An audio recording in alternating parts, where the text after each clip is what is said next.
les pinières. Lui, il est partout. Tout terrain. Dans son registre, il y a toutes les formes de femmes. Mais tu regardes sa femme, tu dis, oh, regarde comment elle est cette idiote-là. Pourquoi elle est toujours là? Si elle est là, c'est parce que Dieu sait que malgré cette bataille, elle a la capacité de garder sa foi. J'ai suivi la vidéo de cette dame, Joël Kabasele. Elle dit que qu'il y a certaines femmes où Dieu leur a donné le don de supporter l'infidélité. Que vous êtes là, vous l'insultez. Or, au fond, Dieu lui a donné un don. Madame, le don là, Dieu donne ça seulement aux femmes. Ouais, il donne aussi à garçons. Je pose juste la question. Si c'est un don spirituel, supporter l'infidélité là, et se mettre en danger, s'exposer à des tas d'MST, si c'est un don, dites-nous.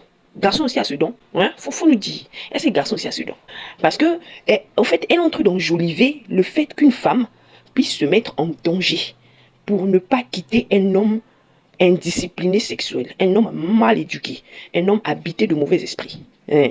Elle entre dans Jolivet ça. C'est pour ça, mesdames, il faut beaucoup lire. Dans les dons spirituels, là, ça n'existe pas. Don de supporter l'infidélité, ça n'existe pas. Et même dans la Bible, le seul motif pour lequel tu dois divorcer, c'est ça. C'est ça pourquoi? Parce que la sexualité est très importante et est très capitale dans la Bible. Un acte qui donne la vie. C'est pas un acte avec lequel on joue. Voilà.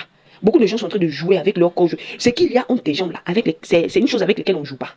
Hein? Donc lui, il s'en va.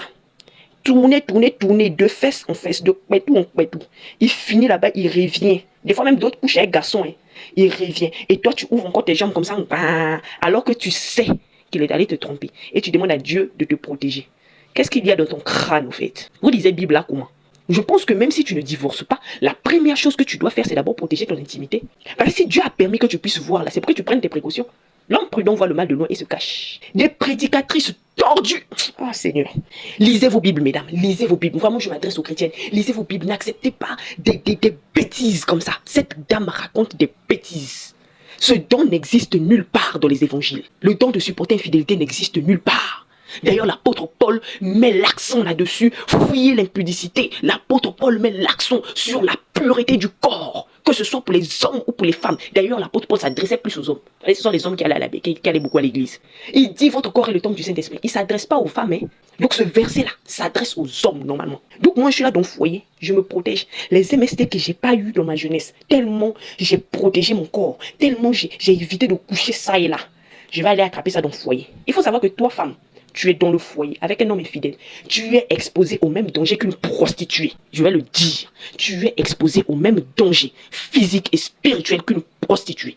Parce que ton gars va ramasser la poubelle dehors et vient te déposer ça dans le pétou. Vraiment, il y a des gens qui prêchent des bêtises. C'est un don spirituel. Ah bon? Montre-nous le chapitre et le verset. À quel moment vous allez vous asseoir et prêcher sur les hommes infidèles? À quel moment vous allez dire à ces hommes-là qui sont en train de transgresser l'une des lois divines, l'un des 10 commandements? Donc au lieu de dire à l'homme d'arrêter ses bêtises, tu dis à la femme, Dieu t'a donné un don spirituel de supporter les merdes. Mesdames, il faut lire vos Bibles pour ne pas écouter les saletés comme ça.